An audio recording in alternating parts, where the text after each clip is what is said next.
Dans cette vidéo, nous allons voir un protocole pour réaliser un dosage par étalonnage. Pour commencer, il faut savoir qu'un dosage par étalonnage est une méthode consistant à créer des solutions filles à partir d'une solution mère.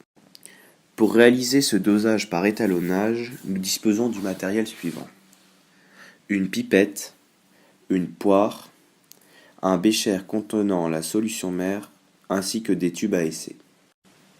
Premièrement, il faut prélever de la solution mère à l'aide de la pipette et de la poire dans un volume bien précis. Par exemple, on peut prendre 4 ml. On verse ensuite la solution mère prélevée dans une fiole jaugée, puis on y rajoute de l'eau. Si on veut, par exemple, des solutions filles de 10 ml, il suffit de prendre une fiole jaugée de 10 ml. On verse donc la solution mère, puis on y rajoute de l'eau distillée jusqu'au trait de jauge. Par exemple, si nous voulons des solutions filles de volume de 10 ml, nous allons rajouter 6 ml d'eau distillée aux 4 ml de la solution mère. Pour réaliser d'autres solutions filles, il suffit juste de faire varier le volume de solution mère et le volume de solution d'eau distillée.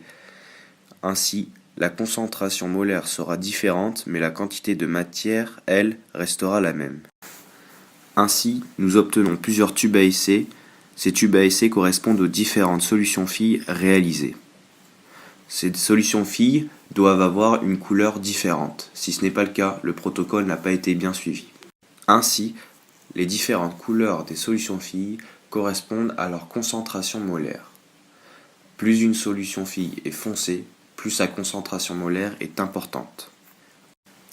On peut expliquer cela par la loi de Beer-Lambert vue précédemment.